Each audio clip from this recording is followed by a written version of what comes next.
Okay, praise God. सो आज जो है हम 7वें पायरी को, जो लास्ट स्टेप है विश्वास का, उस पर फोकस करने वाले हैं। प्रियो, हमने देखा कि एक इंसान जब प्रभु में आता है तो सबसे पहला उसका जो विश्वास होता है वो होता है कमज़ोर विश्वास या अविश्वास। उसके बाद वो थोड़ा विश्वास करेगा, फिर मजबूत विश्वास करेगा, फिर एक ऐसा विश्वास के पायरी पे आएगा जहाँ पे उसका विश्वास कार्य करने लगेगा। फिर 5वां लेवल है महान विश्वास। 6वां लेवल है एक ऐसा विश्वास जहाँ पे इंसान कोई भी स्वार्थ नहीं रखता, निष्कपट विश्वास। और जो 7वां विश्वास है, 7वां पायरी विश्वास का, इस विश्वास को कहते हैं द परफेक्ट फेथ, यानी कि परफेक्ट यानी कि सबसे उत्तम विश्वास। आखिरी लेवल का ये विश्वास होता है उत्तम विश्वास। तो अब ये उत्तम विश्वास क्या है? ये उत्तम विश्वास एक ऐसा लेवल है जहां पे प्रभु का वचन सब कुछ है। सब कुछ मतलब जब इस लेवल पे कोई व्यक्ति पहुंचता है, पहली बात, दुनिया में बहुत कम ऐसे लोग हैं जो इस लेवल पर पहुंच पाए हैं, बहुत कम। बहुत लोग कहते हैं कि हम पास्टर पहुंच गए, हमारा पूरा विश्वास प्रभु पर है, पूरा विश्वास परमेश्वर पे है, लेकिन वो झूठ कहते हैं। मैं हर एक संडे विश्वास की परीक्षा लेता हूं लोगों का, और मैं हमेशा हर संडे निराशाओं के साथ घर पर वापस आता हूं। पता है कैसे? सिंपल चीज, जब मैं लोगों के लिए दुआ करता हूं और मैं लोगों से कहता हूं कि विश्वास करो, लोग विश्वास केवल मुंह से कहते हैं, लेकिन हृदय में वो विश्वास नहीं होता है। क्योंकि अगर लोगों ने विश्वास कर लिया, उसी जगह पर प्रार्थना के दौरान ही उन्हें चंगाई मिल जाएगी, पूरी तरह से चंगाई, छुटकारा मिल जाएगा, पूरी तरह से छुटकारा। जो कुछ भी तुम मांगोगे तुम्हें मिलेगा। लेकिन प्रॉब्लम क्या है? प्रॉब्लम यह है हमारा विश्वास कमजोर है, हम डगमगाते हैं, हम भरोसा नहीं कर पाते। हम निकालेंगे गलती करास का 2 अध्याय और उसका 20 वचन निकालेंगे। गलती करास 2 अध्याय उसका 20वां वचन आपकी स्क्रीन पर है, और मैं चाहता हूं कि भाई सूरज जरा एक बार पढ़े जल्दी से।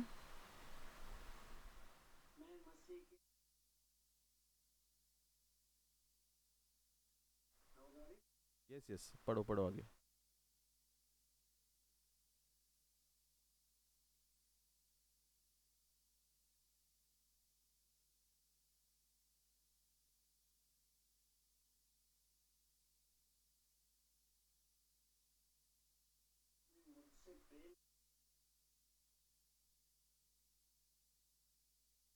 आमीन।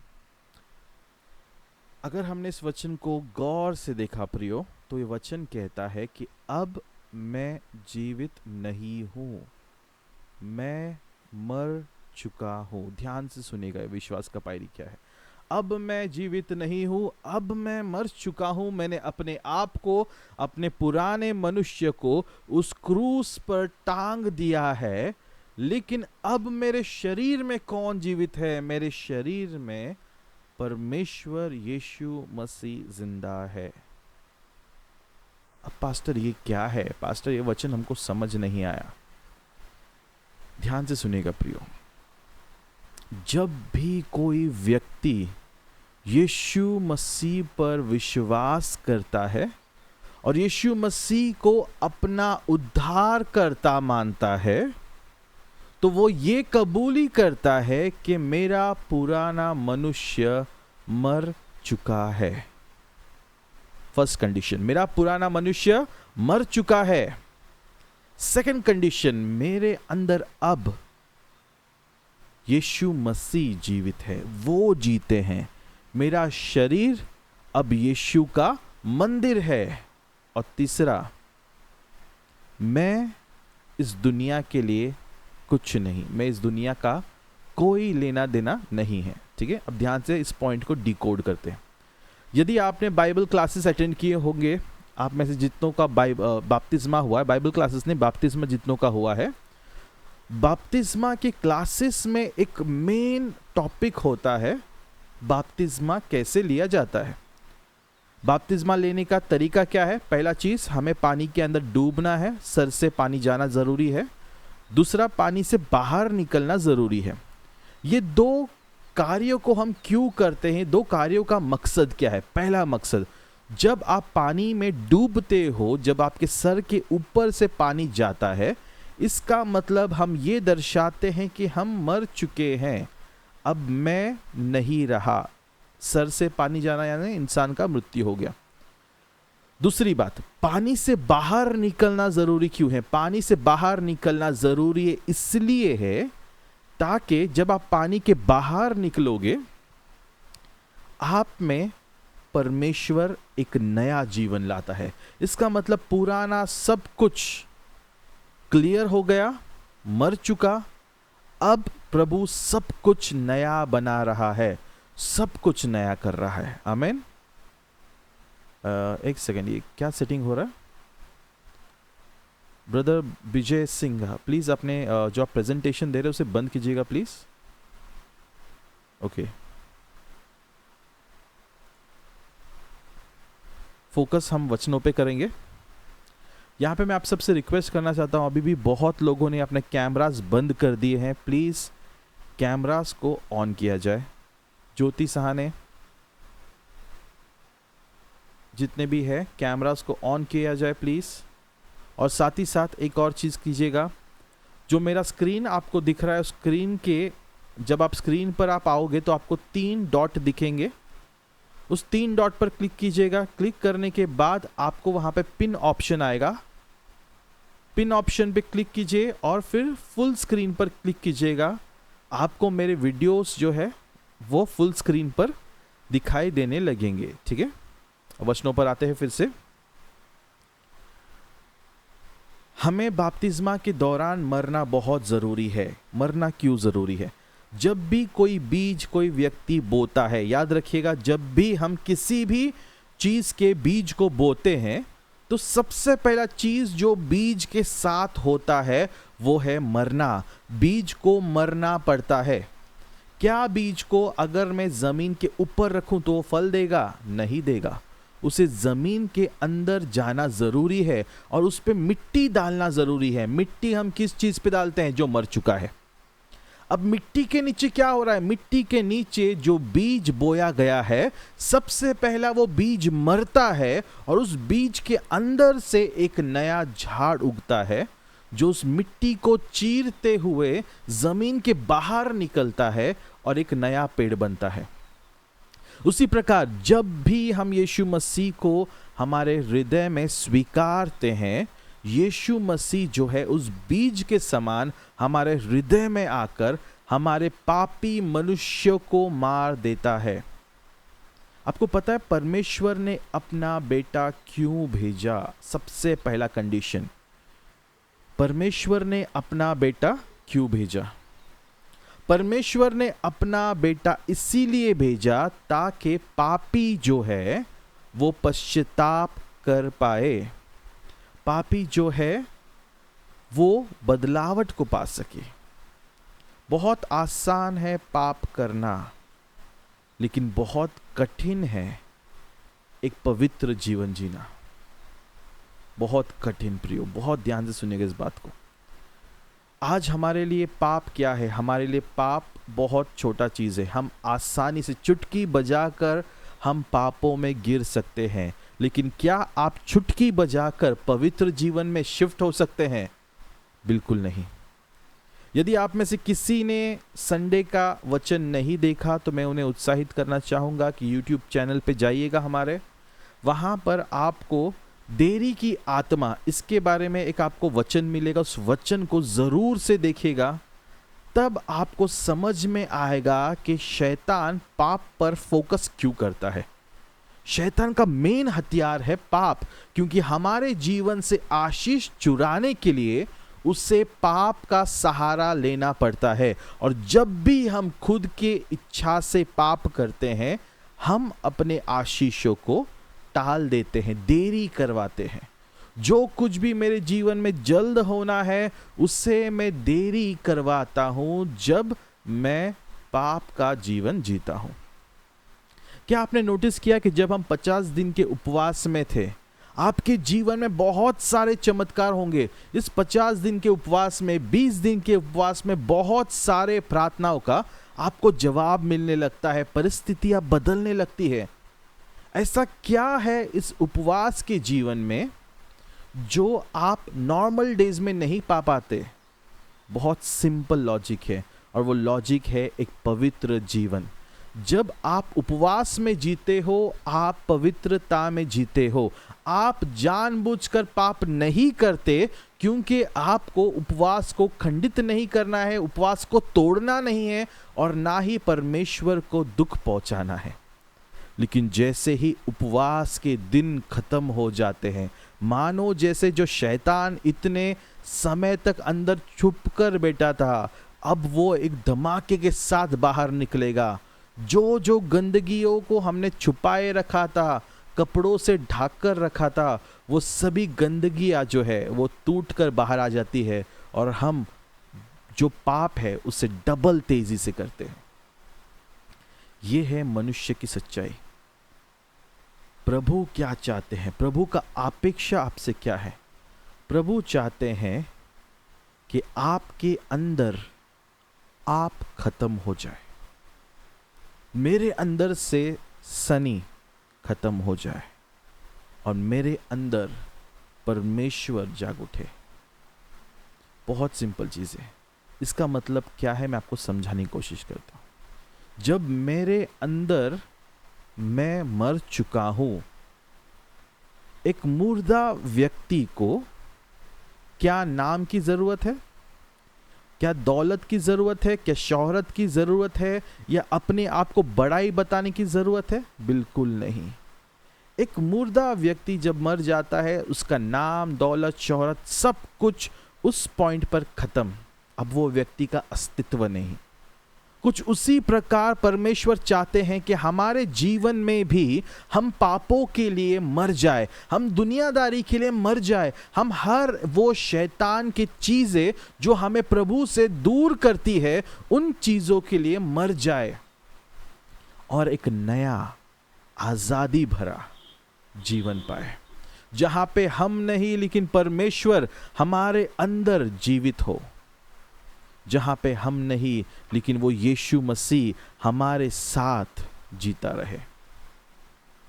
जब कोई व्यक्ति इस आखिरी लेवल पे पहुंचता है ना, उस व्यक्ति के अंदर कोई भी मैं पना नहीं होगा। वो व्यक्ति इतना नम्र, इतना दीन, और हर परिस्थिति में परमेश्वर को धन्यवाद करने वाला बनता जाएगा, हर परिस्थिति में। और उस व्यक्ति के जीवन में इतना आत्मिक सामर्थ होगा, इतना शक्ति होगा कि वो व्यक्ति उस शक्ति को देखकर प्रभु को हर सेकंड धन्यवाद करेगा। अब यहाँ पे बाइबल में हमारे पास सबसे अच्छा उदाहरण है अब्राहम का। जब अब्राहम का जीवन हम देखते हैं, आप अब्राहम की स्टोरी को जरूर से उत्पत्ति की किताब में पढ़िएगा। आप देखेंगे जिस दिन अब्राहम को परमेश्वर ने रेगिस्तान में पुकारा, पहली बार अब्राहम को आवाज लगाया और कहा, अब्राहम मेरे पीछे चल, मैं तुझे संतान दूंगा। अब्राहम ने न दिखने वाले परमेश्वर पे भरोसा किया। इसलिए याद रखिएगा, हिब्रू का 11 अध्याय 1 वचन कहता है, विश्वास क्या है? न दिखने वाले चीजों पे भरोसा। आज का मनुष्य क्या है? आज का मनुष्य दिखने वाले चीजों पे भरोसा करने वाला बन चुका है। पास्टर मैं प्रभु के पास आऊंगा, लेकिन मेरे ये काम होने दो। पास्टर मुझे ये चमत्कार मिलने दो, तब मैं प्रभु के पीछे आऊंगा। पास्टर मेरे जीवन में ये होने दो, फिर मैं प्रभु कहूंगा। लेकिन याद रखना मेरे प्रिय भाई और बहनों, प्रभु आपको साबित नहीं करना चाहता कि वो परमेश्वर है। वो आपको कोई भी चिन्ह और चमत्कार नहीं दिखाएगा इसलिए कि वो प्रभु है। वो चिन्ह और चमत्कार इसलिए दिखाएगा क्योंकि तुम्हारा विश्वास उस पर आ सके। दुनिया में प्रभु जी कहने वाले बहुत है। दुनिया में कहीं सारे भगवान हैं, कहीं सारे चीजें हैं, कहीं सारे मूर्तियां हैं। लेकिन आज मैं आपसे एक चीज सत्य कहना चाहता हूं मेरे प्रियो, ध्यान से सुनिएगा इस बात को। मुझे कोई परवाह नहीं, मैं पॉलिटिकली राइट हूं या रॉन्ग हूं, आई डोंट केयर। लेकिन मैं आपको आज एक सच्चाई बताना चाहता हूं। और सच्चाई क्या है? केवल एक मार्ग है, केवल एक ही सत्य है और केवल एक ही जीवन है, और वो है खुदावन यीशु मसीह। उसके अलावा दुनिया में और कोई भी ऐसा नहीं जो तुम्हें स्वर्ग ले जा सके। कोई और मार्ग नहीं है मोक्ष के लिए, कोई और ताकत नहीं है मोक्ष के लिए। दुनिया में कहीं सारे बड़े बड़े विद्वान लोग आए, कहीं सारे पंडित आए। आज भी हम देखते हैं कि कहीं सारे बाबाएं जो है ना, वो समाधि लेते हैं मोक्ष की तलाश में। मोक्ष क्या है? मोक्ष का मतलब है इस दुनियादारी के जीवन से कट आउट होते हुए एक आत्मिक परमेश्वर से जुड़ना, जहां पर तुम्हारा सामर्थ, तुम्हारा शक्ति, सब कुछ उस खुदावन से आता है। और मैं आपसे कहना चाहता हूं, आपको मरने की जरूरत नहीं है। खुदावन ने अपना बच्चा भेजा, अपना बेटा भेजा, ताकि हम आजादी को पाए, हम छुटकारे को पाए, हम इस जीवन से निकलकर, इस दुनिया के झूठे प्रेम से निकलकर उसके सच्चे प्रेम में जुड़े।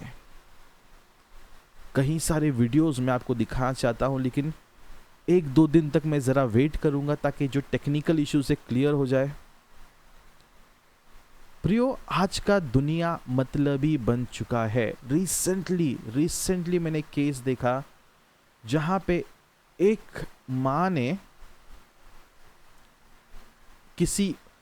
एक औरत है, एक माँ है, उसके 2 बच्चे हैं।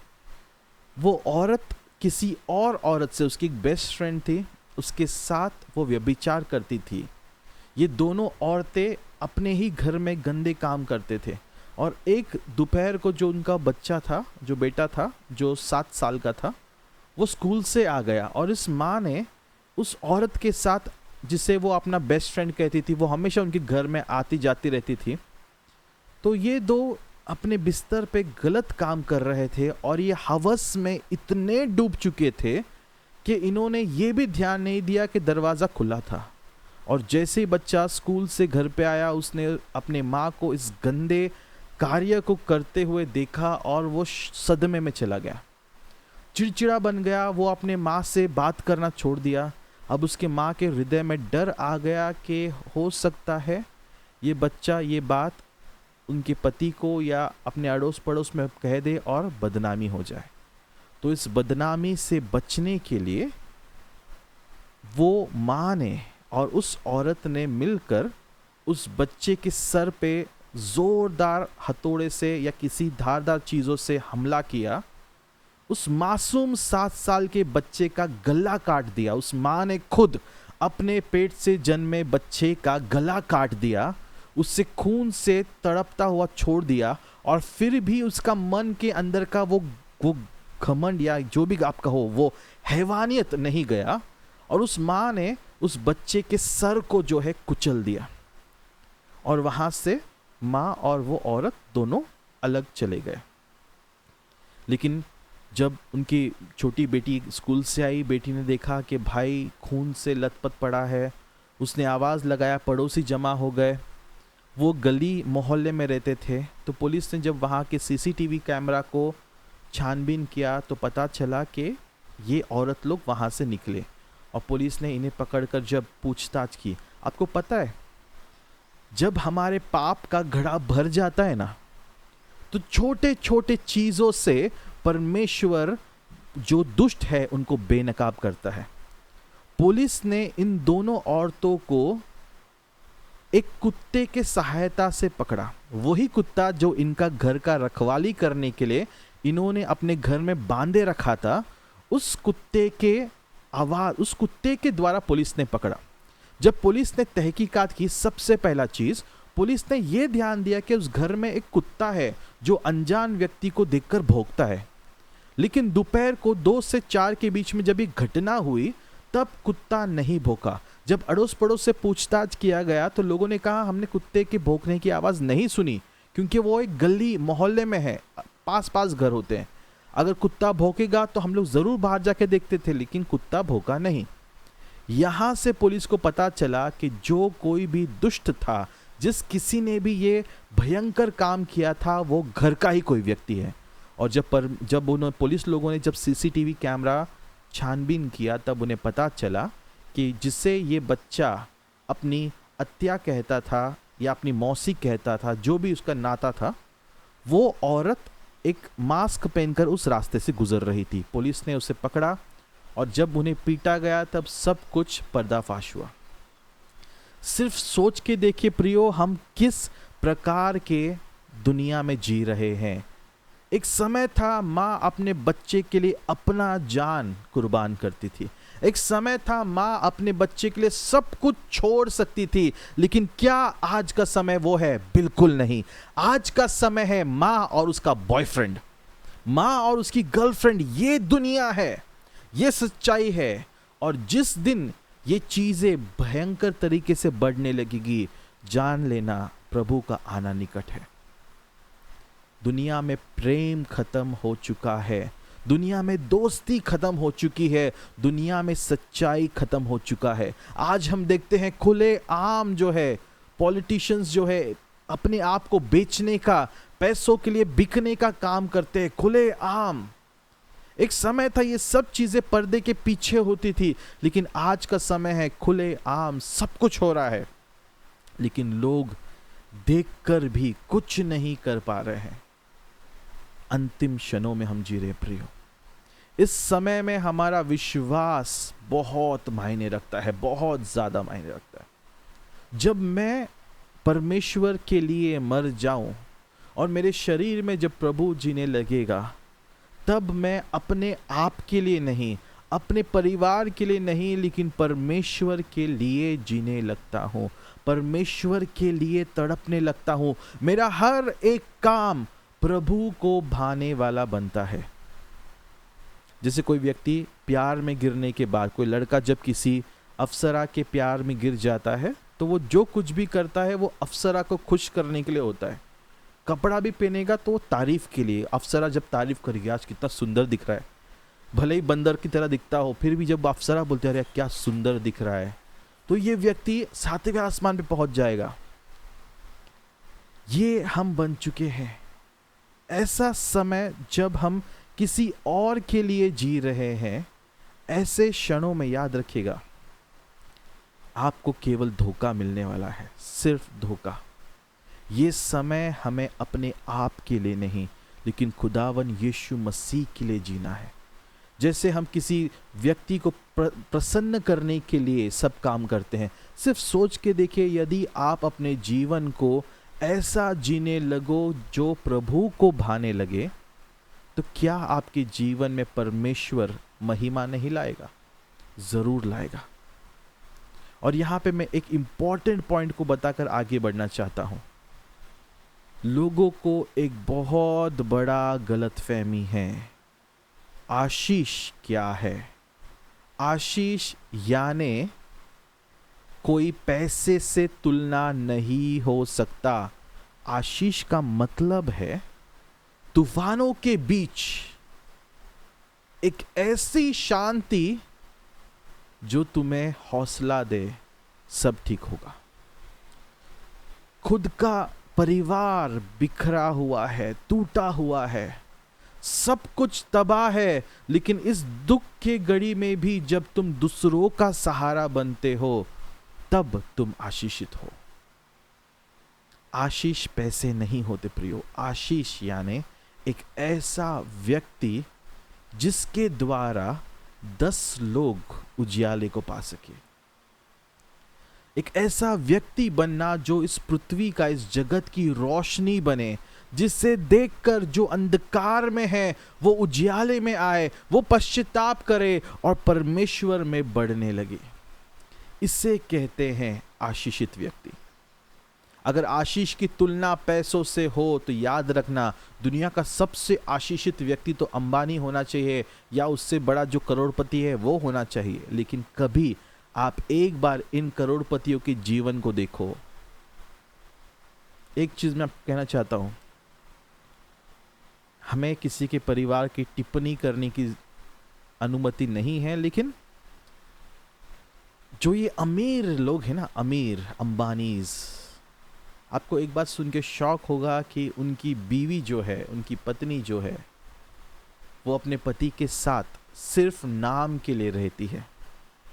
और ये बॉलीवुड में अगर आप डिटेल्स में जाओगे तो बॉलीवुड में एक खुला नॉलेज है, खुला बोलते हैं ना इसे, एक क्लियर न्यूज़ है जहाँ पे अंबानी की बीवी नीता अंबानी, उनके बॉयफ्रेंड है दीनू मोरिया। अगर आपने दीनू मोरिया को जाना हो, कभी देखा हो, एक फ्लॉप हीरो है, लेकिन वो फ्लॉप हीरो आज करोड़ों में जी रहा है। पैसे कहाँ से आ रहे? आसमान से नहीं बरस रहा, किसी का बॉयफ्रेंड बनकर वो जी रहा है। और अंबानी को पता है, अंबानी को पता है, वो नोट छापने में बिजी है और उसकी बीवी नोट उड़ाने में। अभी हमने रिसेंटली पुणे का केस आपने सुना होगा, जिससे एक 17 साल के बच्चे ने अपने बाप के घमंड, बाप देखिए उनका परदादा, उनकी पीढ़ी को देख के जरा एक बार, दादा बहुत चोर गुंडा था, जो लोगों को लूटता था, धमकाता था, बिल्डर था, धमका के लोगों से पैसे लूट कर वो अपने परिवार को बड़ा करता था। बेटा बना, बेटे ने भी वही किया। इन्होंने संस्थाओं को लूटा, बहुत कुछ लूट कर, पैसों को लूट कर ये बहुत बड़े राजा बन गए थे। लेकिन तीसरी पीढ़ी, याद रखिएगा, प्रभु है ना, उसके घर में देर है अंधेर कभी नहीं, प्रभु सब कुछ देखता है। उस बच्चे के एक छोटे से एक्सीडेंट से ऐसा तूफान मचा कि 3 पीढ़ी, दादा, उसके डैडी और वो पोता, ये तीनों पीढ़ी तो जेल में है। साथ ही साथ उनकी माँ को भी उठाकर जेल में डाल दिया गया। बस अभी नौबत इतनी थी, दादी बची हुई है। अभी घर में सिर्फ दादी बची है। दादी पे भी कोई केस आ गया तो दादी भी, सब फैमिली जेल में बैठकर फैमिली यूनियन करेंगे। सोच के देखिए, पैसों के घमंड से रातों रात केस को रफा दफा कर दिया, छुपा दिया गया। लेकिन जब परमेश्वर किसी की बैंड बजाने के लिए तुल जाता है ना, तो दुनिया की कोई ताकत, कोई पैसा, कोई पॉलिटिशियन कुछ नहीं कर सकता। ये सब कुछ तबाह हो जाता है। पॉलिटिशियंस ने कितने, आप सिर्फ सोच के देखिए, संडे के दिन कोर्ट चालू नहीं होता है, लेकिन संडे रात को 2 बजे के आसपास कोर्ट को खुलवाया गया एक अमीरजादे को बाहर निकालने के लिए। सोच के देखिए, संडे के दिन रातों रात कोर्ट को खुलवाया गया। इतने पैसों से उन्होंने दबाव डालकर सब कुछ किया, लेकिन जब पर्दाफाश होने का समय होता है ना, प्रभु का वचन कहता है, जो कुछ भी अंधकार में है उजाले में आएगा। और जैसे ही उजाले में आया, एक के बाद एक केसेस लगते गए और उनका जीवन बर्बाद हो गया। ये सब कहां से शुरू हुआ? उस लड़के का 12वीं के रिजल्ट से। 12th पास हो गया, 12th या शायद 12th ही था, 12th पास हो गया, दोस्तों के साथ पब में गया एंजॉय करने, दारू पीने, पाप का घड़ा भर चुका था। सिर्फ सोच के देखिए, आज वो दादा और उसका डैडी इस बच्चे को कितना कोसता होगा कि काश ये बच्चा कभी पैदा ही नहीं होता। ये पैदा होकर परिवार को बर्बाद कर दिया। ये है परमेश्वर। हो सकता है आज आपके जीवन में जो तूफान है, जो मुश्किलात है, जो परिस्थितियों का आप सामना कर रहे हैं, आपको लगता है कि मेरे दुख बढ़ते जा रहे हैं पास्टर, लेकिन एक जवाब नहीं मिल पाता है। मेरे दर्द और तकलीफ बढ़ते जा रहे हैं पास्टर, हर एक दिन नया तूफान है, हर एक दिन नया मुश्किल है। प्रभु को धन्यवाद करो, क्योंकि परमेश्वर जो है आपको विजयता देना चाहता है। प्रभु आपको मस्तक बनाना चाहता है, इसलिए वो आपको ट्रेन कर रहा है। जब कोई व्यक्ति आर्मी ट्रेनिंग में या पुलिस ट्रेनिंग में जाता है, उन्हें बहुत टफ समय का, बहुत भयंकर चीज़ों का ट्रेनिंग दिया जाता है जो साधारण व्यक्ति को नहीं मिलता। और जब वो व्यक्ति उस ट्रेनिंग के टाइम को पूरा कर जाता है, दो चीज़ें होती है। पहला, वो व्यक्ति बदल जाता है, उसका सोच, उसका चीज़ों को देखने का नज़रिया, तरीका बदल जाता है। और दूसरा, परमेश्वर उसके परिस्थिति को हमेशा के लिए बदल देता है।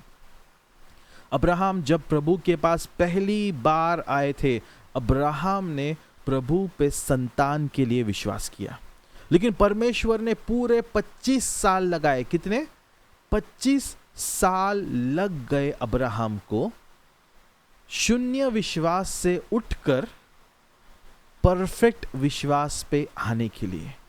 और जैसे ही अब्राहम परफेक्ट विश्वास पर आ गए थे, प्रभु ने दे दिया, सब कुछ दे दिया। और अंतिम क्षणों में जब अब्राहम, उनका जाने का समय आया, अब्राहम ने इसहाक को बुलाकर कहा, परमेश्वर कौन है। किस प्रकार प्रभु पे भरोसा रखकर चलना है, ये अब्राहम अपने बच्चों को सिखाता था। प्रियो, आसान नहीं है परमेश्वर पे भरोसा करना, बिल्कुल आसान नहीं। अगर आप चाहते हो कि मैं इस परफेक्ट लेवल पे आऊं प्रभु, तो पहला चीज, तूफानों को झेलने के लिए तैयार रहो। प्रभु हर पॉइंट पर तुम्हें तोड़ेगा, हर वो चीज जो प्रभु का नहीं है तुम्हारे अंदर से निकालेगा, ताकि तुम्हारे अंदर परमेश्वर का सामर्थ बढ़ता जाए। हम जब चर्च में आते हैं ना, हम बहुत क्विक आते हैं, बहुत हमें अपेक्षा ऐसा होता है कि आज मैं आया, मुझे जवाब चाहिए, आज मैं आया, मुझे प्रतिफल चाहिए। वेरी गुड, प्रतिफल मिलेगा, लेकिन उतना विश्वास भी लाओ। अगर तुम कलीसिया में आते हो, अपने दिल में उस 12 साल की लहू बहने वाली स्त्री के समान विश्वास लेकर आओ और प्रभु से कहो, प्रभु आज मैं तेरे दरबार में आई हूँ, आज मैं तेरे भवन में आई हूँ प्रभु, आज मैं तेरे भवन में आता हूँ परमेश्वर, इस मुसीबत को लेकर। लेकिन मुझे पता है परमेश्वर कि जब मैं इस कलीसिया से आराधना खत्म करके बाहर निकलूंगा, मेरा कल का दिन बदल गया होगा, मेरी मुसीबतें, मेरी चिंताएं जो है वो बदल चुकी होगी आशीषों में। देखिए, मुझे ये कहना बार बार पसंद नहीं आ रहा है, लेकिन फिर से सभी लोगों ने कैमरास बंद किए हैं। सिर्फ 5-10 लोग हैं जिन्होंने कैमरा शुरू किए हैं। मैं सबसे रिक्वेस्ट करता हूं कि कैमरास को प्लीज़ ऑन कीजिएगा। मैं आपको लोरी गा के सुनाने के लिए नहीं खड़ा हूं, मैं आपको वचन, परमेश्वर के कीमती वचन बताना चाहता हूं। आमीन। सभी लोग अपने कैमरास को ऑन कीजिए। ज्योति, मुझे चाहिए आपका कैमरा प्लीज ऑन हो तुरंत। सभी लोग का कैमरा ऑन किया जाए, आप कहीं पे भी हो, कोई प्रॉब्लम नहीं, आप कैमरास को ऑन कीजिएगा।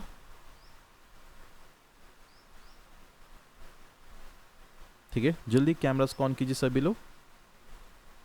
हम सोने को नहीं उठे हैं, हम परमेश्वर के वचनों को समझने के लिए उठे हैं। आमीन। देखिए, अभी कैमरा शुरू करने के बाद बहुत सारे लोगों का शक्ल में दिख रहा है नींद, एक छोटा स्वर्ग का दर्शन हो गया लगता। प्रभु, मैं दुआ करता हूं तेरे बच्चे तुझे मिलने के लिए तड़प रहे परमेश्वर, तेरे पास बुला ले प्रभु, इन्हें सामने बिठाकर बातें कर परमेश्वर। ठीक है, जिसको भी बहुत उत्साह है प्रभु के पास जल्दी जाने का, तो प्लीज़ आप लोग सो सकते हैं, प्रभु का दर्शन देखो, आपको उठा लेगा सामने और बोलेगा नीचे नहीं काम का, ऊपर बैठो। सभी लोग कैमरा ऑन करो, संदेश कैमरा ऑन करो। ठीक है, ओके। ज्योति, तू है क्या, ऑनलाइन है ज्योति? मैसेज तो डाल कम से कम। मिस्टर राहुल, हाँ ओके, लाइट चालू हो गया। ओके राहुल, चालू करो। हाँ, छत भी दिखाए तो चलेगा, हमको कम से कम पता तो चले इंसान जिंदा है। Okay, praise God. तो प्रियो, इस वचन में हम आखिरी लेवल पे खड़े हैं, आखिरी लेवल हमारा विश्वास। देखिए, मैं आपसे एक चीज कहना चाहता हूं, ये ना सोचो कि मेरा विश्वास आज मैं करना शुरू करूंगा और डायरेक्ट परफेक्ट विश्वास पे पहुंच जाऊंगा। इंसान को मुसीबतों का सामना करना पड़ेगा, तब जाकर उनका विश्वास मजबूत होगा। जितने तूफान, उतना आपका विश्वास परफेक्ट बनता जाएगा। लेकिन जितने कम तूफानों का आप सामना करोगे ना, तो याद रखना, जितने कम तूफान हैं उतना कम तुम्हारा औदा बनेगा स्वर्ग में। लेकिन जितने ज्यादा तूफान हैं, एक शब्द मैं आपको यहाँ बताना चाहूंगा।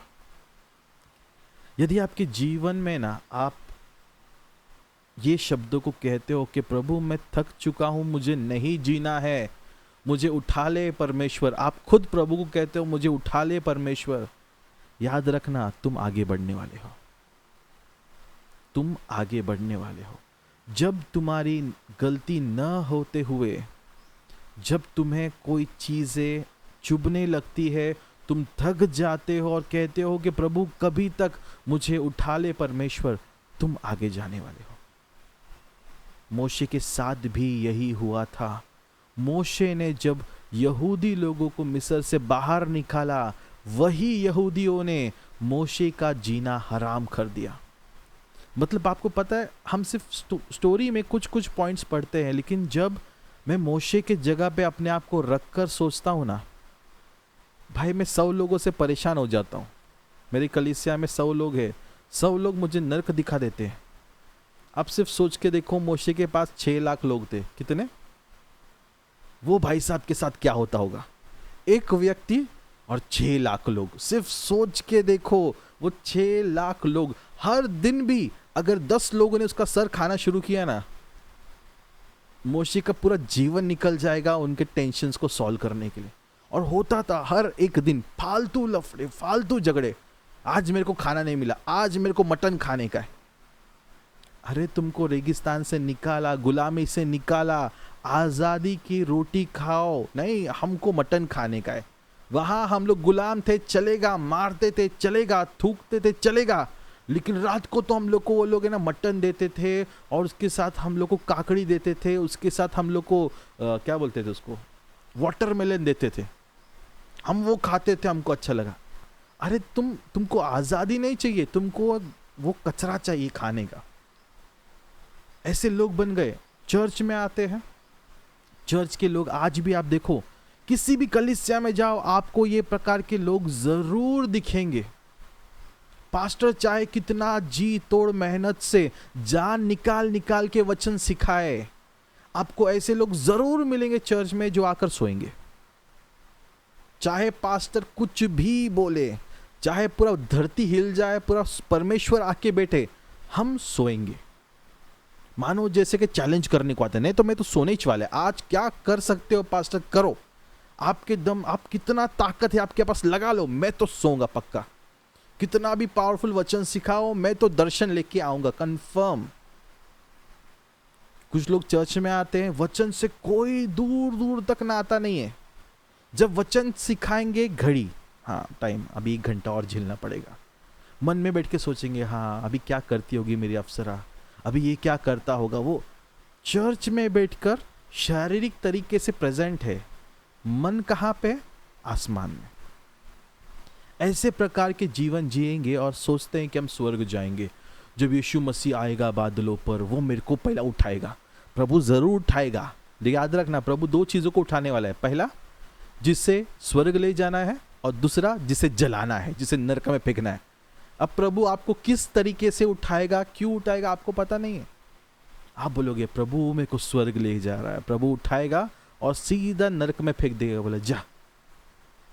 सावधान हो जाओ प्रियो, बहुत सावधान हो जाओ। अब्राहम के जीवन को देखो। सबसे पहला प्रॉब्लम ये है ना, मैं सभी लोगों से कहना चाहता हूँ, हमारे हर एक लोगों से, हमारे ग्रुप में 100 से ज़्यादा लोग हैं, लेकिन आज यहाँ पे 40 से 41 के आसपास लोग हैं। प्रभु को धन्यवाद हो, कम से कम उतना तो हुआ। जब यूट्यूब पे थे तो उतना भी नहीं आता था, मुश्किल से 30 लोग आ गए तो बहुत बड़ी बात। यूट्यूब खुश हो जा रहे, आ गए लोग, ताली बजाओ। सोचो आज जब हम लाइव में हैं तो लोग सब हाजिर है, कोई फर्क नहीं पड़ता हमारा यूट्यूब चैनल नहीं बनेगा, कोई नहीं चले, कोई बात नहीं, प्रॉब्लम नहीं, आपका जीवन बने, ये इंपॉर्टेंट है। जब आप बन जाओगे तो आप मेरे यूट्यूब बन जाओगे।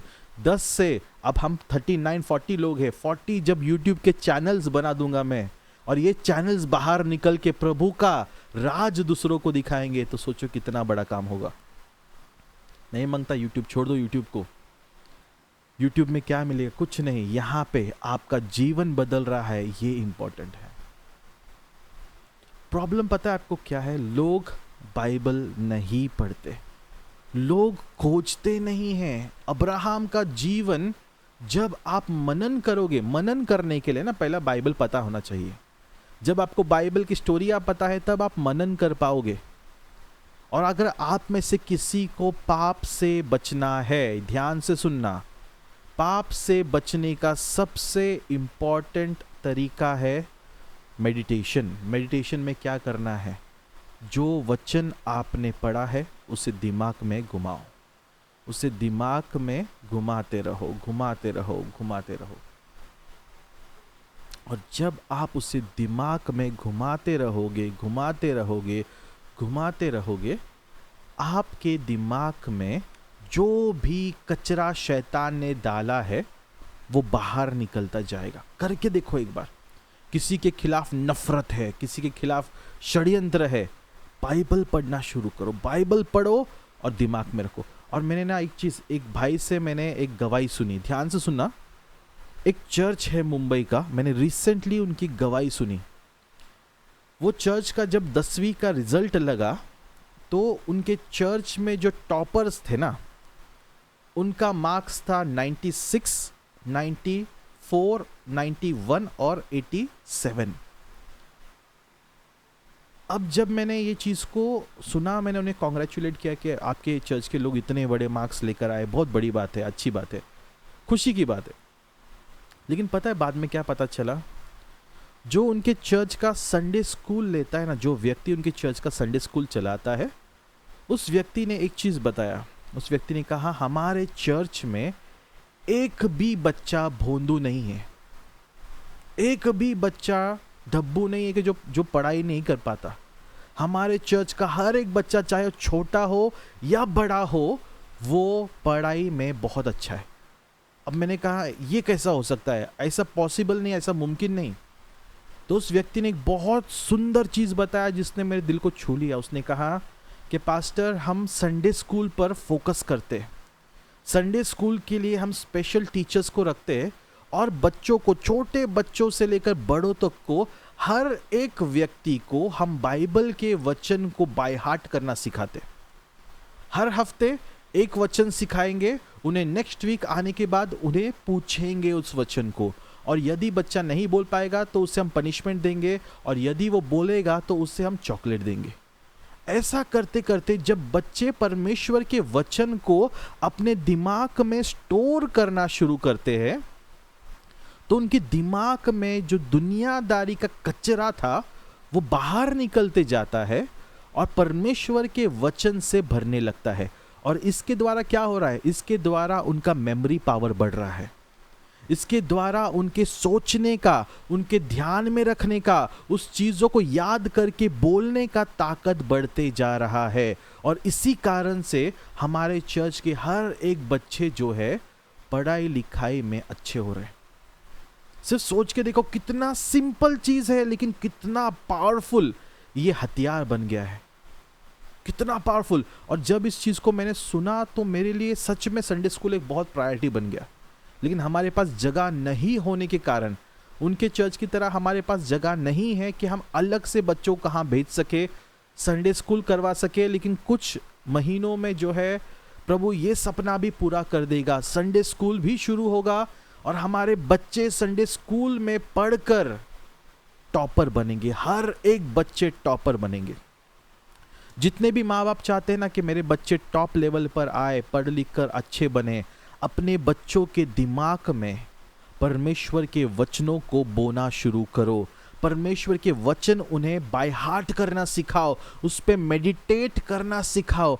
और जैसे जैसे आपका बच्चा परमेश्वर के वचनों को पढ़ने लगेगा, उसे ध्यान में रखने लगेगा, उसे बोलने लगेगा, ऑटोमेटिक उसका दिमाग में परमेश्वर के वचन जीवन बनने लगेंगे। शैतान के कचरे नहीं, और एक बात यहाँ पे आपको और बताना चाहता हूँ, जितने भी जवान हैं ना, अगर आप पढ़ाई लिखाई में कमज़ोर हो रहे हो, अगर आपके मेमोरी पावर कम है ना, मैं आपको एक चीज़ बताना चाहता हूँ यहाँ पे, आपके दिमाग में आपने कुछ ऐसे कचरे, अनवांटेड चीज़ों को भरे रखा है जिसके कारण से आपका मेमोरी नहीं चल पा रहा, आपका दिमाग नहीं चल पा रहा। मैं आपको मेरा पर्सनल उदाहरण देता हूँ कि कहीं और नहीं। जब मैं पापों का जीवन जीता था, जब मैं जवानी के समय में, जब मुझे मेरे दोस्तों ने पहली बार गंदे पिक्चर दिखाए थे, वो गंदे पिक्चर जो थे दिमाग में बैठ चुके थे, घर कर चुके थे, और उस गंदे पिक्चरों ने मेरे मेमोरी को खा लिया था, पूरी तरह से तबाह कर दिया था, नष्ट कर दिया था। और मैं उस गंदे पिक्चरों को देखने की आदीनता में दिमाग में भूसा भर गया था पूरी तरह से। दिमाग, इंसान आंखें खोलेगा, नींद से जागेगा तो गंदे सोच, गंदे चीजें। ये सब क्यों हो रहा है? क्योंकि मैंने अपने दिमाग में कचरों को भर के रखा। जब मैं परमेश्वर के वचनों में आया, जब प्रभु ने जीवन बदला और जब परमेश्वर के वचनों के लिए मैं जीने लगा, तो वो कचरा कैसे बाहर निकल गया मुझे नहीं पता। आज भी मेरे जीवन में मैं जब सोचता हूँ कि मेरे प्रभु में आने से पहले किस किस ने मुझे क्या तकलीफ़ें दी, तो मुझे वो पिक्चर जो है ना बहुत धुंधला दिखाई देता है, मतलब ना के बराबर। कई बार तो मुझे ये सोचना पड़ता है कि भाई ये व्यक्ति ने मेरे खिलाफ क्या किया था और ये फिर क्षमा क्यों मांग रहा है। धुंधला कर देता है पिक्चर जब आपका फोकस प्रभु है। किसी ने तुझमें कुछ कहा, खत्म हो गया, रात गई बात गई, भूल जाओ, आज नया शुरुआत है। प्रभु को पकड़ो, प्रभु के पास जाओ, प्रभु तू चाहिए, तू है तो सब कुछ है। अब्राहम हर मुसीबतों में, जब अब्राहम की बीवी को उठाकर लेकर गया 2 बार फेरो ने, अब्राहम लड़ने नहीं गया, एक बार अबीमेलेक ने उठाकर लेकर गया, एक बार फेरो ने उठाया। अब्राहम सेना लेकर लड़ाई करने नहीं गया, मोर्चा लेकर नहीं बैठ गया, पुलिस कंप्लेंट करने नहीं गया, अब्राहम प्रार्थना करने गया। और जब अब्राहम ने प्रार्थना किया तो स्वर्ग के खुदावन ने डर की आत्मा को भेजा, अबीमेलेक के मन में भी और फेरो के मन में भी, और दोनों ने सारा को सही सलामत बिना हाथ लगाए अब्राहम को वापस कर दिया और हाथ जोड़कर आशीषित भी किया। भाई ये ले, बैल ले, इतने बकरे ले, तो चला जा भाई, इधर से खाली कर, मेरे से गलती हो गया, मैंने तेरे को छेड़ दिया, मेरे लिए श्राप मत बोलना, मेरे लिए सिर्फ दुआ कर और निकल। आप देखो, बाइबल जरा पढ़ के देखो, जितनी बार अब्राहम का परीक्षा हुआ उतनी बार परमेश्वर ने उससे नेक्स्ट लेवल पर लेके गया, आशीषित कर दिया, धनवान बनाया, सुख शांति से भर दिया। अगर तुम चाहते हो कि तुम्हारे जीवन में आशीष बहने लगे, विश्वास पे कार्य करो, अपने विश्वास पर कार्य करो। जितना तुम परमेश्वर को जानोगे उतना विश्वास बढ़ेगा। बहुत इंपॉर्टेंट लास्ट पॉइंट बोलकर मैं खत्म करना चाहता हूं। जितना तुम प्रभु के करीब जाओगे उतना तुम्हारा विश्वास यीशु पर रहेगा, और जितना तुम दूर जाओगे, जितना दुनियादारी में भटकोगे ना, उतना आसानी से तुम टूट जाओगे, उतना आसानी से। मेरे को आज भी याद है, एक बहन का गवाही था, गवाही नहीं कहूँगा, उनकी एक बहन थी जिन्होंने परमेश्वर में कुछ महीने आई, दुआ करती रही कि परमेश्वर मुझे एक संतान हो, और प्रभु ने कुछ महीनों में उन्हें गर्भवती भी कर दिया। लेकिन जब तीसरे महीने किसी कारणवश उनका मिसकैरेज हो गया, वो बहन इतनी टूट गई, इतनी निराश हो गई, और उसने डायरेक्टली डिक्लेयर कर दिया प्रभु है ही नहीं। और जब मैंने उनसे पूछा कि सिस्टर फिर अगर प्रभु नहीं है तो आपको ये बच्चा, ये आप गर्भवती कैसे हुए, तो उन्होंने कहा कि मेरे घर वालों ने नवस मांगा था इसलिए हुआ। प्रभु को देने वाली महिमा किसी और को उन्होंने बांट दिया, और कोई दो राय नहीं, शैतान ने हमला किया और दिखा दिया भाई नवस गया।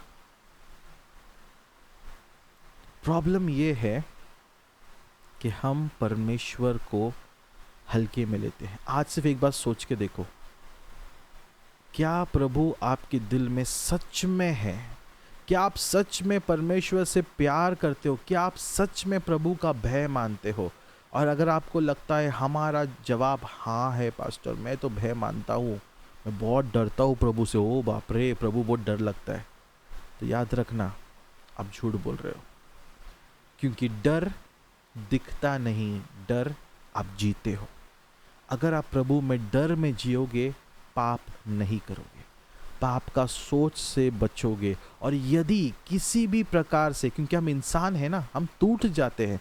जब कोई व्यक्ति पाप कर भी देता है ना, उसे पता है कि मुझे किसके पास भागना है, मुझे कहाँ पे रोना है, और जब मैं रोऊंगा प्रभु जवाब देगा, जवाब देगा, ज़रूर देगा। वो आपको अपने सीने से लगा लेगा। प्रियो, प्रभु को अपना सब कुछ बनाओ। अब्राहम की तरह सोचो। अब्राहम हर तूफान में, हर मुसीबत में प्रभु के पास जाता, हमेशा, कभी अपने दिमाग का सहारा नहीं लगाता। प्रभु कहता अब्राहम आधी रात को उठ, अब्राहम बोलता यस प्रभु मैं हूँ। हमको सुबह उठने को नहीं होता और हम बोलते प्रभु उठा, आशीषित कर।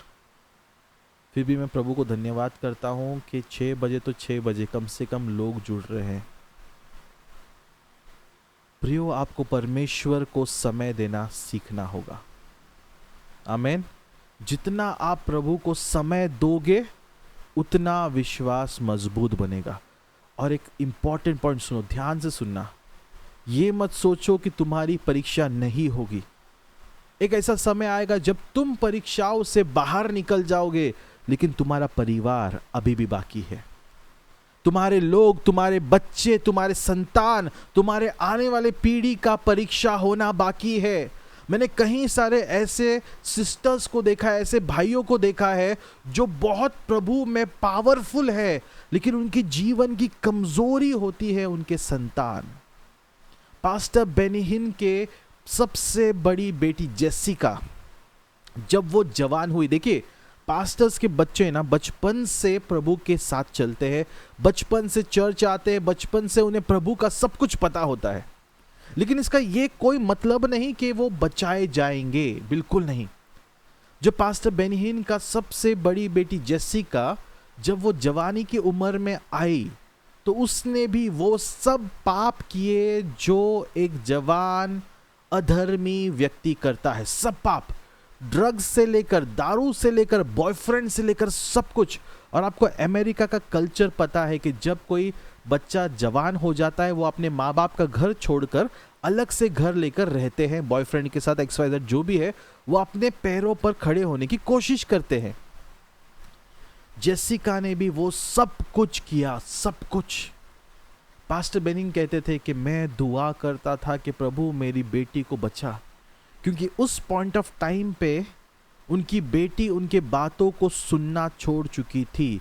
उनकी बेटी को चर्च एक दबाव, एक घुटन महसूस होता था। वो प्रभु से जितना दूर हो सके उतना दूर भागती थी, कभी पढ़ाई के नाम से, कभी इसके नाम से, कभी उसके नाम से, चर्चिस से दूर भागने लगी। और तब वो पापों में गिरती गई, गिरती गई, गिरती गई। पास्टर बेनी हिन की गवाही है कि उन्हें 7 साल लग गए। 7 साल उन्होंने अपनी बेटी को नर्क के काम करते हुए देखे, भयंकर चीजें। कहीं बार उसकी बेटी का दिल टूटा, दूसरा बॉयफ्रेंड मिला, फिर से टूटा, तीसरा। एक ऐसा पॉइंट ऑफ टाइम पर जेसिका आ गई थी कि उसका भरोसा प्यार पे से उठ गया था।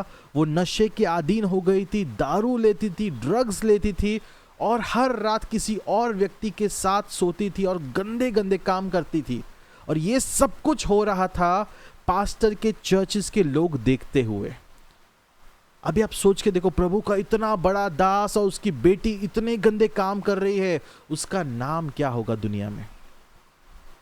लेकिन जब पास्टर बेनी हिन ने इस चीजों को देखा, वो प्रार्थना करने लगा। उसने अपनी बच्ची को समझाने की कोशिश की, 2-4 बार कोशिश की, लेकिन जब वो समझ गया कि मेरी बेटी सुन नहीं रही है, उसने प्रार्थना को चुना। और परमेश्वर ने क्या किया, समय लगा, जरूर समय लगा। लेकिन एक ऐसा दिन आया जब कोई और व्यक्ति, कोई और पास्टर जेसिका को जाके मिला। उसके परिस्थिति को देखकर वो नहीं जानता था कि बेनहीन की बेटी है। एक जवान प्रभु का दास जेसिका को मिला, उससे काउंसलिंग किया, उससे कहा कि देख ये गलत कर रही है, और उसके जीवन को बदल गई। वो परमेश्वर के करीब आ गई, परमेश्वर में उस पास्टर के चर्च को जाने लगी बिना बताए कि मैं पास्टर बेनहीन की बेटी हूं। और जब 1-2 साल हो गए, वो सुधर गई, सब कुछ ठीक हो गया। वो पास्टर भी जवान था, उसे भी शादी करना था। वो पास्टर को ये लड़की पसंद आ गई। उसने कहा देख मैं तेरे पास्ट से कोई लेना देना नहीं है, जो नया जीवन प्रभु ने दिया है उसमें क्या तू साथ जिएगी। और इन दोनों ने हामी भरा, और तब जाकर उस व्यक्ति को पता चला कि ये पास्टर बेनहीन की बेटी है। और आज उस व्यक्ति का और जेसिका को प्रभु ने एक अलग से सेवकाई दिया है, और उस सेवकाई का नाम है जीसस इमेज। अगर आपने कभी यूट्यूब में जीसस इमेज नाम का सर्च किया तो आपको वो चर्च दिखाई देगा, वो व्यक्ति दिखाई देगा, और पास्टर बेनहीन के बेटी जेसिका दिखाई देंगे, जिनके द्वारा प्रभु ने एक अलग सेवकाई खड़ा किया। और पास्टर बेनहीन बहुत खुशी से वो चर्च को जाकर वचन सिखाते हैं। सिर्फ सोच के देखिए प्रभु ने उन्हें कैसे तैयार किया। प्रियो, अगर आपका फ्यूचर सेट होना है तो आपको आज अपना विश्वास को पक्का करना पड़ेगा। अगर आपका फ्यूचर ठीक होना है तो आज विश्वास तय करना होगा। विश्वास बनाओ दानियल के समान, कुछ भी हो प्रभु मैं तुझे नहीं छोड़ूंगा। विश्वास बनाओ शद्रक, मिशेक और अबेदनेगो के समान, मेरा प्रभु मुझे बचाएगा, लेकिन यदि मेरा परमेश्वर नहीं भी बचा पाया तो भी मैं अपने परमेश्वर का ही गुणगान गाऊंगा। मेरे लिए मेरा प्रभु सब कुछ है। वो बचाए न बचाए, आशीषित करे न करे, मुझे चमत्कार दे या न दे, फिर भी मेरा प्रभु हमेशा मेरे लिए महान है। उसकी जगह कोई और नहीं ले सकता। जिस दिन आपका विश्वास इस प्रकार आपके अंदर से छलकने लगेगा ना, तब आप भटकना छोड़ दोगे। तब आपका मन यहाँ वहां कूदना छोड़ देगा, और परमेश्वर आपको चमत्कार देगा। आमीन। तो मैं विश्वास करता हूं आज का ये लास्ट विश्वास की पायरी आपको समझ में आया है। मैं शॉर्ट में रिकैप कर दूं। पहला विश्वास होता है जीरो फेथ या लिटिल फेथ। दूसरा होता है फर्स्ट होता है नो फेथ, जहां पे व्यक्ति परमेश्वर पे कोई विश्वास नहीं कर पाता। दूसरा लेवल होता है लिटिल फेथ, थोड़ा सा विश्वास करने लगता है। तीसरा होता है मजबूत विश्वास, जहां पे व्यक्ति का विश्वास जो है अब थोड़ा स्थिर है, वो डगमगाएगा नहीं। चौथा होता है एक ऐसा विश्वास जो कार्य करने पर मजबूर करता है।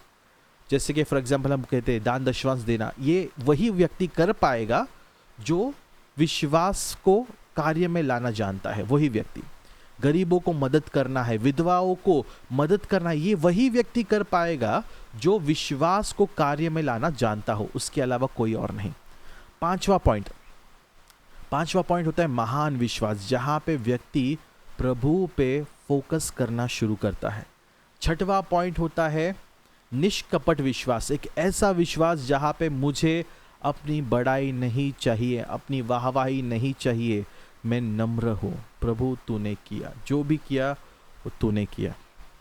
सातवां विश्वास परफेक्ट फेथ, एक ऐसा विश्वास जहां पे मुझे दुनिया से कोई लेना देना नहीं।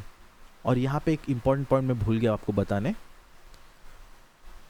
आपने एक बात जरूर अपने जीवन में अनुभव किया होगा कि जब आप किसी चीज के लिए प्रार्थना कर रहे हो, कोई वस्तु के लिए प्रार्थना कर रहे हो दिन और रात, आपको कभी कभार वो नहीं मिलता, लेकिन जब आप प्रार्थना करना छोड़ देते हो, अचानक से सही टाइम पर वो चीज आ जाता है, और तब आपको याद आता है अरे मैंने इस चीज के लिए मांगा था, इस चीज के लिए इतने साल पहले मैंने प्रार्थना किया था। पता है आपको, एक चीज ध्यान से सुनना प्रियो, परमेश्वर है ना आपको दुनिया का हर एक सुकून, हर एक धन दौलत, संपत्ति, आशीष, सब कुछ देना चाहता है, सब कुछ, ये उसकी इच्छा है।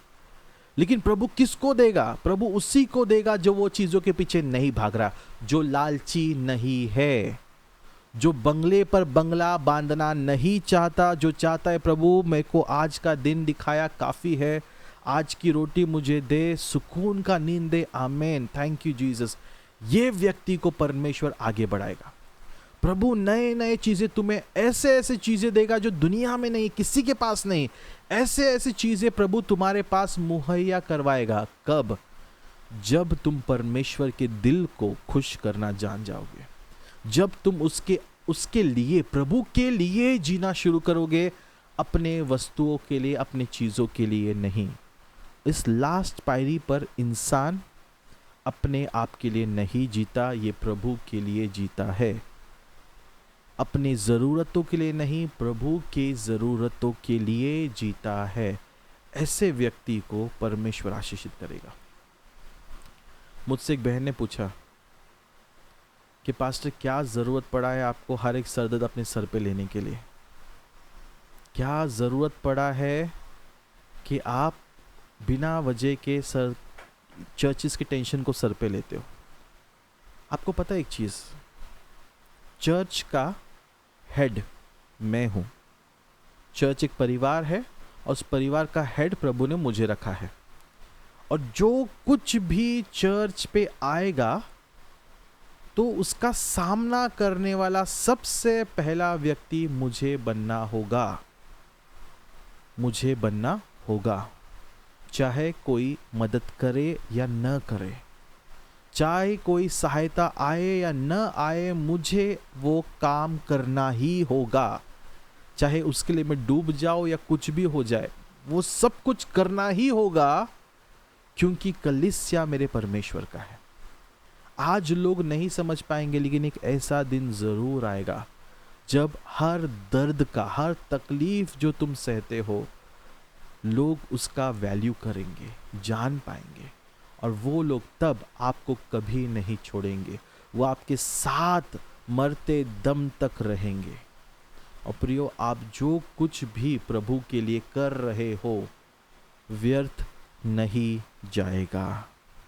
जितना बोझा आप प्रभु के कारण अपने ऊपर उठा रहे हो, मैं आपसे कहता हूं उसका 100 गुना परमेश्वर आपको देगा, और एक ऐसे टाइम पर लाएगा जहां पर आप प्रभु से कहोगे, प्रभु तेरे ईमानदारी के लिए धन्यवाद। आमीन। आप अगर आज मुसीबतों का, संकटों का सामना कर रहे हो, याद रखना ये एक मौसम के समान है, ज़रूर बदलेगा, ज़रूर। हर साल जब बारिश गिरती है तो जंगल में उगने वाले नए नए पेड़ वो हर साल बढ़ने लगते हैं। हर साल बारिश सिर्फ 4 महीने होगा, लेकिन उस 4 महीने में गिराया हुआ बारिश का पानी वो झाड़ अपने आप में समेट के रखता है, और अगले साल तक अपने आप को बढ़ाता है। झाड़ सिर्फ 4 महीने नहीं बढ़ता, वो पूरे साल बढ़ता रहता है, लेकिन पानी सिर्फ 4 महीने मिलेगा। उसी प्रकार आपके जीवन में भी परमेश्वर जो छोटे छोटे चमत्कार लाता है, छोटे छोटे खुशियाँ लाता है, धन्यवाद करते रहो उस खुशियों के लिए, क्योंकि उसके द्वारा प्रभु आपको नेक्स्ट लेवल पर लेकर जाएगा। और एक ऐसा दिन आएगा जब तुम जंगल के एक ऐसे बड़े पेड़ बन जाओगे जिसके अंदर पक्षियाँ, जिसके अंदर छोटे छोटे जीव जंतु अपने आप को छुपाएंगे, जिसके अंदर लोग अपने आप को सुरक्षित महसूस करेंगे। आपने कभी देखा बारिश जब गिरता है ना, पक्षी या घरों में नहीं घुसती, उनके पास घर नहीं होता, वो झाड़ के पत्तों में, झाड़ के फांदियों में जाकर छुप जाते हैं और वहां पे सुरक्षित रहते हैं। तूफानों में झाड़ पूरा डांस करता है। कभी आपने देखा पक्षियों को उड़ के जाते हुए तूफानों में? कोई भी वीडियो देखो आपको कभी नहीं दिखेगा, क्योंकि जितने भी तूफानों का सामना करना होता है वो झाड़ करता है, और उस झाड़ के डालियों में पक्षियाँ छुपे होते हैं जो अपने आप को सुरक्षित महसूस करते हैं। आपका तूफान, आपके संकट, आपकी मुसीबतें आपको वो झाड़ बना रहा है जिसमें आने वाले समय में लोग अपने आप को सुरक्षित महसूस करेंगे। प्रभु आपको एक ऐसा व्यक्ति बना रहा है जिसके साथ रहने के लिए, जिसके पास आने के लिए लोग तड़पेंगे, क्योंकि जब मैं इस व्यक्ति के करीब हूं मैं सुरक्षित हूं। आमीन। तो अपने हर परिस्थिति के लिए धन्यवाद करो प्रभु को, और वो आपको बहुतायत का आशीषित करे। आइए इस समय हम आखिरी प्रार्थना करें। धन्यवाद करते हैं प्यारे परमेश्वर पिता, तू जो स्वर्ग में है, तेरा नाम सबसे ऊंचा माना जाए। प्रभु परमेश्वर, आज इस दिन को प्रभु हम तुझ पर विश्वास करते हैं। परमेश्वर, इस समय हर एक बीमारों के लिए दुआ करते हैं परमेश्वर, हर एक बीमार। सिस्टर जीनू के दोनों बच्चों के लिए प्रभु हम दुआ करते हैं। सिस्टर संगीता के लिए प्रार्थना करते हैं। भाई जितेंद्र के डैडी के लिए प्रार्थना करते हैं परमेश्वर। हर एक व्यक्ति जो बीमार है परमेश्वर, हर एक व्यक्ति को आपकी पवित्र चरणों में लाते हैं प्रभु।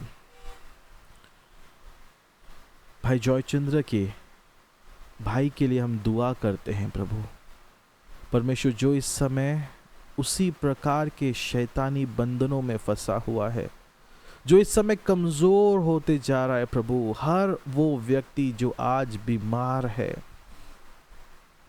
उन्हें तेरे चरणों में लाते हैं। हर एक व्यक्ति प्रभु। भाई भाऊ साहिब के लिए प्रार्थना करते परमेश्वर, हर एक व्यक्ति जो आज बीमारी में है, बुखार, पेट दर्द, तकलीफ, शारीरिक तकलीफों से जो भी आज जूझ रहे हैं, हम तुझ पे विश्वास करते हैं प्रभु। तेरा वचन कहता है, तेरा लहू आजाद करता है। यीशु, आपके कोड़े खाने से हम चंगे हो चुके हैं। आपका लहू हमें जीवन देता है प्रभु। इस समय जितने भी मेरे भाई बहन बीमार हैं, उन्हें चंगाई दीजिए, छुटकारा दीजिए परमेश्वर। सिस्टर आशा के लिए दुआ करते हैं प्रभु, उन्हें चंगाई दीजिए, छुटकारा दीजिए। हर एक बीमारी इसी समय यीशु मसीह के नाम से टूटकर नाश हो जाए। सिस्टर सुनीता के लिए हम प्रार्थना करते हैं प्रभु, जिनके पेट में दर्द है, जिनके शरीर में दर्द है प्रभु, आज इस समय हर एक व्यक्ति को प्रभु उनके विश्वास के अनुसार चंगाई दे प्रभु। चंगाई देने वाला मैं नहीं, मेरा परमेश्वर यीशु मसीह है प्रभु। आज मैं प्रार्थना करता हूं, हर व्यक्ति के विश्वास को बढ़ाइए प्रभु। हर एक व्यक्ति के विश्वास को उस लेवल तक लेकर जाइए परमेश्वर, जहां पर उनका विश्वास कार्य करने लगे। उनके विश्वास के द्वारा उन्हें चंगाई, उन्हें छुटकारा, उन्हें आज़ादी मिले परमेश्वर। हर एक शरीर, ये तेरा मंदिर है, ये तेरे बच्चे हैं। बाइबल हमसे कहता है कि तूने हर व्यक्ति को अपने प्रतिरूप में बनाया है परमेश्वर। भले ही हम दिखने में हमारे माँ बाप के समान हो, इस पृथ्वी के माँ बाप के समान, लेकिन परमेश्वर हम तेरे प्रतिरूप है। जैसा तू है वैसा हम हैं प्रभु। और हम धन्यवाद करते हैं कि तूने हम मिट्टी से बने हुए लोगों से प्रभु इतना प्रेम किया है कि तूने हमें अपना बेटा, अपनी बेटी, अपने संतान कहकर पुकारा है प्रभु। हम तेरे संतान हैं और हमारा शरीर प्रभु ये तेरा मंदिर है, और तेरे मंदिर में बीमारी कैसे रह सकती है प्रभु। हर एक बीमार शरीर को आज चंगाई दे, हर एक व्यक्ति को छुटकारा दे। हर एक बुखार, हर एक प्रकार के शैतान के ताकतें टूटकर नाश हो जाए परमेश्वर। हर एक शरीर को आजाद कर, सर से लेकर पैरों तक परमेश्वर उन्हें छू ले प्रभु, उन्हें बदल दे। उसी प्रकार परमेश्वर हम दुआ करते इस समय प्रभु, हर एक बहनों के लिए परमेश्वर जो इस समय संतान के लिए दुआ कर रहे हैं। सिस्टर अर्चना के लिए परमेश्वर, सिस्टर सरोजनी के लिए परमेश्वर, सिस्टर उर्मिला के लिए परमेश्वर, सिस्टर इकेराई के लिए हम दुआ करते हैं, सिस्टर निकिता के लिए दुआ करते हैं प्रभु। जितने भी तेरे 5 ये बेटियां हैं परमेश्वर, जो इस समय संतान प्राप्ति के लिए प्रार्थना कर रहे हैं प्रभु हम दुआ करते हैं, तू सही समय का परमेश्वर है। जो भी रुकावटें हैं प्रभु, उनके पेट में जो भी गांठ है, यीशु मसीह के नाम से वो गांठ टूटकर नाश हो जाए। जो भी पीसीओडी की बीमारियां है वो यीशु के नाम से चंगाई को पाए परमेश्वर। जितने भी लोगों के परमेश्वर पेट में समस्या है, जिनकी गर्भ पिशवी छोटे हैं प्रभु, उनकी गर्भ पिशवी को बढ़ा कर दे परमेश्वर। उनकी पिशवियों को परमेश्वर, उस बच्चे की थैली को बढ़ा कर परमेश्वर। डॉक्टर के हर एक रिपोर्ट्स को पलटा दे परमेश्वर।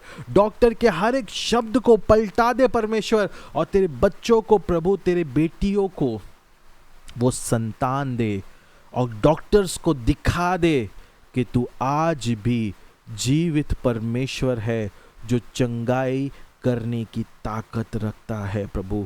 आज भी तू अपने नाम को परमेश्वर पूरे नासिक में ही नहीं, पूरे दुनिया में बढ़ाकर प्रभु तेरे नाम को गूंजने दे। दुनिया के कोने कोने में खुदावन तेरे नाम को गूंजने दे प्रभु।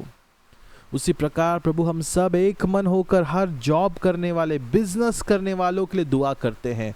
शैतान की जो भी साजिशें हैं, जो भी रुकावटें हैं, जो भी पापों के कारण दूरियां आई है, जो आशीषों को शैतान ने छीन लिया है, उन सभी बंधनों को तोड़ दे परमेश्वर। और तेरे बच्चों को आशीषित कर, उनके बिजनेस को प्रभु आसमान की ऊंचाइयों पर पहुंचा प्रभु। होने दे कि हर एक दिन तेरे बच्चे एक गवाही को देखे प्रभु। हर एक दिन उनके बिजनेस में एक ऐसा चमत्कार हो कि प्रभु शाम होने से पहले वे कहें, सच में मेरा प्रभु महान है। उनके पैसे जहां भी अटके हैं प्रभु, उन सभी पैसों को रिलीज करवा परमेश्वर। सभी पैसों को उनके करीब आने दे परमेश्वर। उनकी ज़रूरतों को पूरा कर। हर एक भाई बहनों को आशीषित कर। हर एक परिवार के दाल आटे तेल को बरकत दे परमेश्वर। हर एक व्यक्ति को परमेश्वर लाइट बिल्स भरने के लिए, अपने घर के हर एक चीज़ों को, गाड़ियों में पेट्रोल्स डालने के लिए परमेश्वर, अपने हर एक इच्छाओं को प्रभु, हर एक चीज़ों को संभालने के लिए, मेंटेन करने के लिए पर्याप्त पैसे दे परमेश्वर। पिता हम जानते हैं कि पैसा जरूरी है, लेकिन परमेश्वर पैसों से बढ़कर तू है प्रभु। तू सर्वशक्तिमान है। हम एक समय बिना पैसों के जी सकते हैं, लेकिन बिना तेरे परमेश्वर हम एक सेकंड भी जी नहीं सकते। आज हम जो भी है, जिस भी हालत में है, तुझे महिमा हो। तेरे नाम को धन्यवाद करते हैं प्रभु। हर एक भाई बहन जो पढ़ते हैं प्रभु, जो स्कूल्स में है, जो कॉलेजेस में है, उन्हें बुद्धि, ज्ञान और सामर्थ्य से भर परमेश्वर। उन्हें मस्तक बना प्रभु, शेपुट नहीं। बेसहारों का तू सहारा है प्रभु। और मैं कहता हूँ, धन्य है वे लोग जो बेसहारा है, क्योंकि उनका परमेश्वर पिता है प्रभु। मैं धन्यवाद करता हूँ हर उस व्यक्ति के लिए परमेश्वर जो आज अकेले हैं। तू उनके साथ है प्रभु। तू इनका परमेश्वर पिता है जो उनसे बेहद प्यार करता है परमेश्वर। आज के वचन को सिखाने के लिए धन्यवाद। हमारे विश्वास को और मजबूत कर परमेश्वर। हमें विश्वास के नेक्स्ट लेवल पर पहुंचने सिखा परमेश्वर। हमें सबसे ऊंचे लेवल तक आना है प्रभु। हमारे अंदर वो नम्रता, वो दीनता को ला परमेश्वर। यदि हमारे मुंह से कोई भी गलत शब्द निकले हैं प्रभु, तो हमें क्षमा कर प्रभु। जाने अनजाने में बोले गए हर एक गलत कन्फेशंस के लिए, गलत कबूलियों के लिए हम यीशु मसीह के नाम से क्षमा चाहते हैं प्रभु। सभी गलत कन्फेशन को तोड़ दे परमेश्वर। जितने भी लोगों के शादियों में रुकावटें आ रहे हैं प्रभु, इस समय यीशु के नाम से तेरे स्वर्गदूतों को भेज प्रभु, तेरी अग्नि को भेज। और हर वो शैतान जो डीले करवा रहा है, जो शादियों को तोड़ने की कोशिश कर रहा है, परिवारों में झगड़े लाने की कोशिश कर रहा है, हर उस आत्माओं को जलाकर नाश कर दे प्रभु। हर एक घमंडीपन की आत्माएं टूटकर नाश हो जाए पति पत्नी के बीच दूरियां लाने वाला, तीसरे व्यक्ति का हर वो शैतान को जलाकर नाश कर, हर उस व्यक्ति के हृदय में डर को पैदा कर जो पति पत्नी के बीच प्रभु फूट डालने का काम करता है। प्रभु उन सभी शैतानी चीजों से बचा। उसी प्रकार परमेश्वर हमें, हमारे बच्चों के लिए हम दुआ करते प्रभु, हमारे छोटे से लेकर बड़े तक हर एक व्यक्ति को, हर एक बच्चों को प्रभु तू सुरक्षित रख। वो क्या देख रहे हैं, वो क्या सीख रहे हैं, उनके दिमाग में क्या जा रहा है प्रभु तू नियंत्रित कर। प्रभु उनके चारों ओर तेरा अग्नि और स्वर्गदूतों का पहरा लगा। हर एक बुराई से बचा, हर एक व्यसन की आत्माएं, हर एक नशे की आत्माएं, हर एक ड्रग्स की आत्माएं, हर एक परिवार के आशीष को चुराने के लिए भेजा गया शैतान का ये सभी हथियार टूटकर नाश हो जाए। शैतान के सभी हथियार जलकर नाश हो जाए। प्रभु तेरा वचन कहता है जो तुम बोगे वही तुम पाओगे।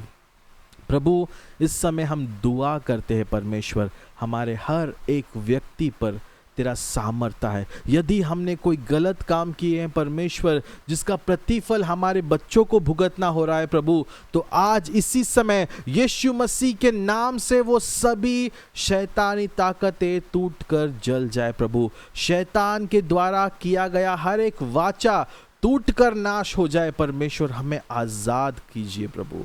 आज का दिन हम तेरे हाथों में समर्पण करते हैं। हमारी नहीं परमेश्वर, लेकिन आपकी इच्छा, आपकी योजना पूरा कीजिए। दिन भर परमेश्वर हमसे बातें कीजिए प्रभु, हमें आपके दीवाने बनाइए। टाइम पास करने वाली आत्माओं से बचाइए, यूट्यूब की आत्मा से, इंस्टाग्राम की आत्माओं से, फेसबुक में खींचने वाली आत्माओं से बचाइए प्रभु। हमारा समय बेहद कीमती है। हम अपना समय किसी भी ऐसे व्यक्ति पर व्यर्थ ना करें प्रभु जो तेरी ओर से नहीं है। प्रभु हमें हर दुनिया के झूठे प्रेम से बचा प्रभु। तू हमारा पहला प्यार बन, और जो भी व्यक्ति तेरे और हमारे बीच आए उन्हें तू उखाड़ कर फेंक दे प्रभु। हमें ऐसा कोई व्यक्ति नहीं चाहिए जो आपके और हमारे बीच रुकावट बने प्रभु। तू बढ़ता जा और हम घटते जाए परमेश्वर। आज के इस दिन के लिए धन्यवाद। सुरक्षित चला प्रभु, हमें हम सबको बचाए रख। मन विचलित करने वाले चीज़ों से बचा। हमारे हर एक दिन की रोटी, आज की रोटी हमें दे प्रभु। आज के हर एक आर्थिक ज़रूरतों को तू जानता है और तू पुरोठा करेगा। हर एक ज़रूरत प्रभु, हर एक कलीसिया की ज़रूरत, हमारे पर्सनल ज़रूरत प्रभु, हर एक चीज़ तू हमें मुहैया करवाएगा। जो भी तुझ पर विश्वास करता है वो कभी लज्जित नहीं होगा। आखिर में परमेश्वर हमें हर वो समय चुराने वाले व्यक्तियों से बचा। हर वो दोस्त, हर वो व्यक्ति जो टाइम पास करवाता है, उन लोगों से बचा परमेश्वर, ताकि हम अपना समय आपको दे सके प्रभु, और आप हमें सुख, शांति, समाधान से भरिए प्रभु। हम प्रार्थना करते हैं आखिर में सिस्टर अर्चना के लिए परमेश्वर। उनका आज जो भी टेस्टिंग है परमेश्वर, जो भी उनके चेकअप होने वाले, सिस्टर अर्चना गायकवाड़ के लिए परमेश्वर, उनके जो भी आज चेकअप होने वाले हैं प्रभु, उन सभी चेकअप को, उन सभी टेस्ट को तेरी इच्छा से तू चला। और हम जानते हैं प्रभु तू अब मार्ग बनाएगा, रुकावटों को मिटाकर तू मार्ग बनाएगा प्रभु। खुदावन यीशु मसीह के पवित्र नाम से हम एक छोटी सी प्रार्थना करते हैं प्रभु, सुन और कबूल कर। आमेन, आमेन और आमेन। जय मसीह की प्रियो, परमेश्वर का प्रेम, यीशु मसीह की कृपा और पवित्र आत्मा का सहभागिता आप सबके साथ सदा सर्वदा रहे। गॉड ब्लेस यू ऑल, और परमेश्वर आप सबको आशीषित करे, बहुतायत का बरकत दे। मैं एक आखिरी चीज़ आपको यहाँ पे बोलकर आज ख़त्म करना चाहूँगा। एक छोटा सा ख्याल मन में आया है तो मैं आपसे शेयर करना चाहता हूँ। प्रियो, अगर हम जूने ज़माने के लोगों को देखें तो जो जूने ज़माने के लोग थे वो बहुत लंबा आयु जीते थे। साथ ही साथ अगर आपने बाइबल के लोगों को पढ़ा, स्टडी किया, बाइबल के टाइम के लोग या फिर उससे बाद के लोग, अगर आप उन्हें स्टडी करोगे तो आपको एक बहुत बड़ा फ़र्क दिखाई देगा, और वो फ़र्क है विश्वास का। पहले ज़माने में जब किसी भी व्यक्ति को कोई भी प्रकार का तकलीफ होता था, उस ज़माने के लोग डॉक्टर्स के पास नहीं भागते थे। उस ज़माने में मेडिकल जो फील्ड था वो इतना डेवलप नहीं था, तो उनका भरोसा जो था वो खुदावन पर हमेशा रखते थे, भगवान से मांगते थे और परमेश्वर उन्हें जवाब देता था। लेकिन जो हम लेटेस्ट पीढ़ी जो है ना, हम छोटे छोटे बातों में डॉक्टर्स के पास भागते हैं। हमारा भगवान कौन है? मैं आज आपसे पूछना चाहता हूँ, आपका भगवान कौन है? आपका भगवान परमेश्वर है या डॉक्टर? क्योंकि जब आप डॉक्टर के पास जाते हो ना, डॉक्टर्स आपको ऐसे चीज़ें बताते हैं जो पॉसिबल नहीं है। वो आपको कहेंगे मुमकिन नहीं है, नहीं होगा, नकारात्मक चीज़ें आपके दिमाग में डालेंगे। लेकिन एक बात याद रखो, जूने ज़माने के लोगों को भी चमत्कार मिलता था। बाइबल में जब हम देखते हैं कि यीशु जब लोगों को चंगाई देते थे, लोग चंगाई को प्राप्त करते थे क्योंकि उनका पूरा ध्यान एक ही चीज़ पर था, परमेश्वर चंगा करेगा। वो डॉक्टर्स के चक्करों में, डॉक्टर्स के लपेटे में नहीं रहते हैं। और आज का ज़माना है कि दुनिया का सबसे बड़ा चोर, अगर कोई जॉब है, कोई प्रोफाइल है, तो वो है डॉक्टर्स। अगर कोई डॉक्टर है तो मुझे क्षमा कीजिए, मैं आपको इंसल्ट नहीं कर रहा, बट ये फैक्ट है। डॉक्टर एक ऐसा पेशा है जो चोरों से गया गुजरा है। एक बार तुम कभी किसी लुटेरे के पास गए ना, लुटेरे का दिल परिवर्तित हो सकता है, तुमको छोड़ सकता है, लेकिन एक बार डॉक्टर के हाथ में तुमने अपना गला थमा दिया ना, वो तुम्हारे पूरे खानदान को निचोड़ कर फेंक देगा। उनमें कोई दया माया नहीं, उन्हें कोई मतलब नहीं। छोटे छोटे बातों में ऑपरेशन करो, ये करो, वो करो, इंजेक्शंस लगाओ, 5 लाख का बिल बनाओ, 2 लाख का बिल बनाओ। प्रियो, याद रखना, परमेश्वर का वचन आज भी कहता है कि वो परमेश्वर है जो आज भी हमें चंगाई देता है। He is the Lord that healeth us। हीलत का मतलब है आज भी वो चंगाई देगा। फर्क ये है, डॉक्टर के पास मत भागो। 4 दिन हो गए पास्टर ठीक नहीं हो रहा है, डॉक्टर के पास मत भागो। आपका विश्वास से प्रभु के पास आओ। और मैं आपसे कहता हूं, अगर आपने सच्चे दिल से प्रभु को पुकारा ना, तो 3 दिन में ही आपको चंगाई, छुटकारा मिल जाएगा। 3 दिन में ही। डॉक्टर जो 3 साल में नहीं कर पाएगा, प्रभु 3 दिन में कर सकता है। विश्वास होना ज़रूरी है। आमीन। तो मैं आशा करता हूँ लास्ट का जो बात है, आपको ज़रूर आप इस पे मनन करोगे। और डॉक्टर्स का बिजनेस हम बंद करने वाले हैं। डॉक्टर्स की जो दुकानें हैं उनको ताला लगाना है, ताकि इन सभी जगहों पर परमेश्वर का महिमा हो, परमेश्वर के लोगों के पास लोग भाग कर आए और परमेश्वर चमत्कार करे। आमीन। God bless you all. हम सब कल मिलेंगे। कल फ्राइडे है, यस, तो कल वचन भी होगा। दुआ कीजिएगा। और प्रभु ने हमें 2nd डे वापस से पूरा करवाया है। 3rd डे भी हम वचन लेंगे। परमेश्वर हमें चलाए हर एक चीज़ों में। आमीन। परमेश्वर आप सबको आशीषित करे। God bless you all. हम सब कल मिलेंगे, तब तक के लिए सुरक्षित रहिएगा। Bye bye.